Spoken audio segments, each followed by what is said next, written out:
Alright, so check this out, we're finally getting a Guardians of the Galaxy RPG in 2021. Of course, that game that Eidos Montreal has been working on for at least a few years at this point. It's finally been revealed at the recent E3 presentation. We got a ton of new info to break down in this video, and also a big shout out to Square Enix because they provided me with early footage a few days ago to cover for you guys and kind of go over everything you need to know about this game. So let's jump right into it. Now, I'm not sure about you guys, but personally I've been waiting for a proper Guardians of the Galaxy RPG in quite some time, and I'm kinda glad that somebody finally did it, though I am cautiously optimistic about it, mainly because this isn't the only big budget Marvel's game that we got in the past year. We also got Marvel's Avengers last year that kinda flopped, even though it's getting that really cool Black Panther DLC that seems pretty interesting. I'm not entirely sure how well it will perform in getting back its player base, if I were to be perfectly honest with you guys. But Guardians of the Galaxy seems to go into a completely different direction than Avengers did last year, so this is going to be a completely single player experience that will not include any microtransactions and also no live service elements, but at the same time it will also not contain any DLC plans, unfortunately, at least at the time of making this video. So this is going to be a proper role-playing game. It will release later this year on October 26th, and you will have access to pretty much everything the game has to offer right off the bat. Past its initial price point, you don't have to pay anything. What you pay for is what you get. That's the end of the story. Now, speaking of stories, yes, there's going to be a big emphasis on that in this game, including the many decisions and their immediate consequences that you will make along the way. The developers have mentioned that this will have its own original plot, though there are at least a few surprises and things that the hardcore fans will recognize and love,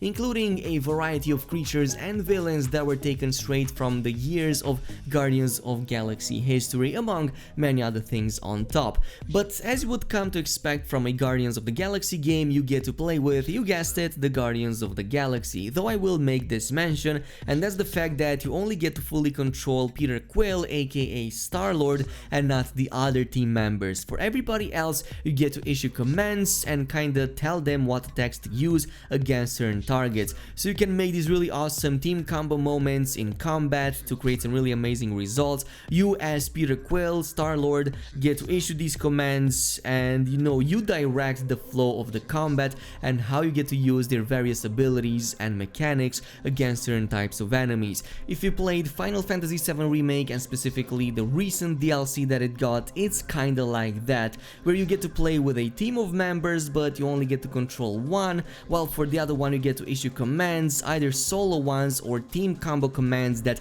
deal way more damage and are way cooler to look at. So a little bit along those lines. It's kind of a bummer that they didn't go full out with these characters and let us just control all of them. I can totally see a lot of players saying that this would be a missed opportunity, which it totally is, but nonetheless, going back at the character abilities and skills, as I've said, there's gonna be a ton of these, but Star-Lord is going to be, like the center of it all from a story point of view and from a gameplay point of view.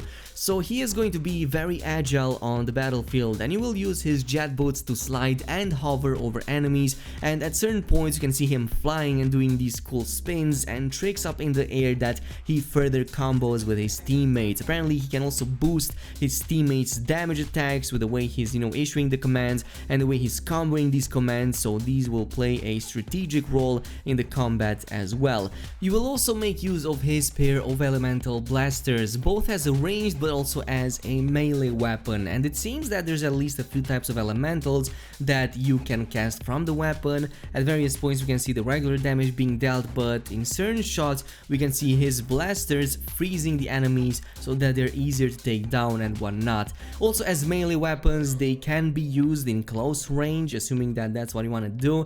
We're not yet fully certain of his entire arsenal, but it seems that there are skill points and things to unlock to make him even better and even stronger, and it might be the same for the rest of the Guardians as well. Now, as I've said earlier, decision making is going to play a huge role in this game, and as the team leader you will take part in every combat and every story interaction with your team and with pretty much everybody else. So there's going to be a heavy emphasis on that and the immediate consequences that you will face following these decisions. So the way you deal with the certain characters, including the ones from your own team with the situations, will have repercussions on the gameplay as well. Sometimes these choices will have an immediate effect, such as for example the challenge that is just ahead, maybe a combat that you might avoid or go straight through depending on your earlier choice.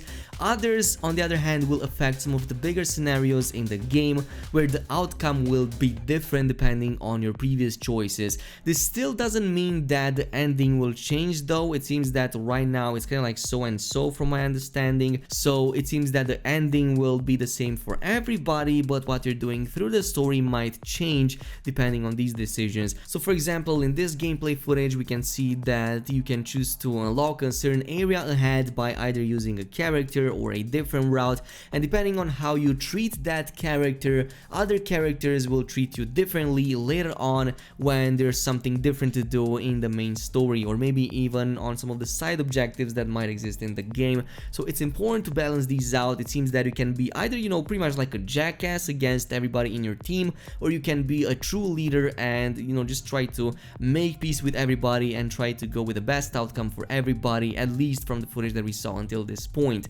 On the next note, exploration is going to be another important part of the game, it seems, but the game, at least right now, doesn't seem to be fully open world. So it does seem to feature large areas, but mostly these are highly curated, a semi-linear map levels rather than fully open world environment. There's at least a few of these environments that we saw on different planets, including this early shot and gameplay from a planet called Segnarf 9 that you get to explore probably early on in the game, or at least earlier from what it seems from the footage. Of course, it doesn't just contain the area that you get to jump into right away, but also like lower levels that you will eventually fall onto, and you will have to make your way back at whatever the main story is pointing you out towards. I'm fully expecting a ton of secrets on these maps as well, so I'm kind of curious to see how these look like. It might very well be that these fighting scenes right here are just that, you know, secret areas that I just discovered with maybe some cool rewards along the way, because we do know that rewards will also play a huge role because you get to unlock a ton of stuff in the game. We also saw a few of the suits that you get to unlock in the game, by the way. Some of them are through gameplay while others are through some of these pre-order bonuses and different editions that you get to unlock. So for example, two of the outfits for Quill, called the Sun Lord outfit and the City Lord outfit, can be unlocked by purchasing the Cosmic Deluxe edition.